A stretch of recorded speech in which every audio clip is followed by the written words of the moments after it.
എളുപ്പത്തിൽ തയ്യാറാക്കാൻ പറ്റിയൊരു സാമ്പാറിൻ്റെ റെസിപ്പിയാണ്. അപ്പം നമുക്കിത് ദോശ, ഇഡ്ഡലി, അതുപോലെ തന്നെ ചോറ്, ചപ്പാത്തിൻ്റെ കൂടെയൊക്കെ കഴിക്കാൻ പറ്റിയ ഒരു അടിപൊളി സാമ്പാറാണ്. അപ്പോൾ ഇത് എളുപ്പത്തിൽ തന്നെ, അതുപോലെ തന്നെ ടേസ്റ്റിലൊന്നും ഒട്ടും കുറവില്ലാതെ തന്നെ നല്ലൊരു സാമ്പാറാണ്.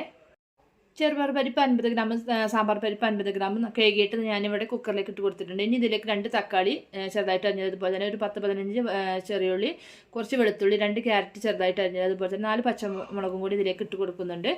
ഇനി ഇതിലേക്ക് ഒരു 1/2 ടീസ്പൂൺ കായപ്പൊടിയും കൂടി ചേർത്ത് കൊടുക്കാം. അതുപോലെ തന്നെ മഞ്ഞൾപ്പൊടി ഒരു 1/4 ടീസ്പൂൺ ചേർത്ത് കൊടുക്കാം. അതിലേക്ക് ആവശ്യത്തിനുള്ള ഉപ്പും കൂടി ചേർത്ത് നമുക്ക് ഇതിലേക്ക് വെള്ളം ഒഴിച്ച് കൊടുക്കാം കേട്ടോ. അത്യാവശ്യം വെള്ളം ഇതിലേക്ക് ഒഴിച്ച് കൊടുക്കാം. എന്നിട്ട് നമുക്കിതൊരു 3 വിസിൽ വരുന്നവരെ നമുക്കിതൊന്ന് വേവിച്ചെടുക്കാം.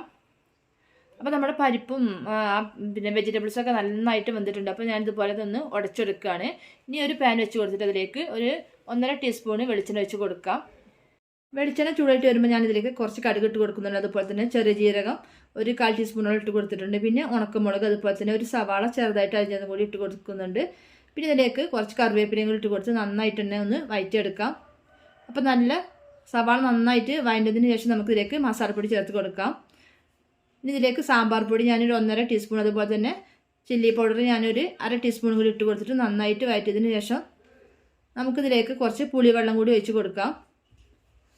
അപ്പം ഞാനിവിടെ ഒരു നെല്ലിക്ക സൈസ് വലിപ്പത്തിൽ പുളി കുറച്ച് നേരം വെള്ളത്തിലിട്ട് കുതിർത്ത് വെച്ചിട്ടുള്ളതാണ്.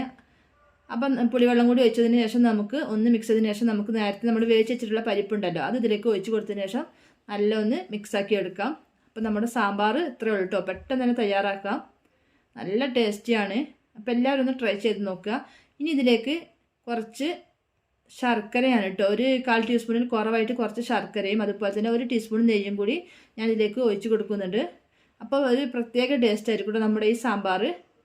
അപ്പോൾ നമുക്കിത് ചോറ്, ദോശ, ഇഡ്ഡലി എല്ലാത്തിനും കൂടി നമുക്ക് കഴിക്കാൻ പറ്റിയ ഒരു അടിപൊളി സാമ്പാറാണ്. അപ്പോൾ എല്ലാവരും ഒന്ന് ട്രൈ ചെയ്ത് നോക്കണേ.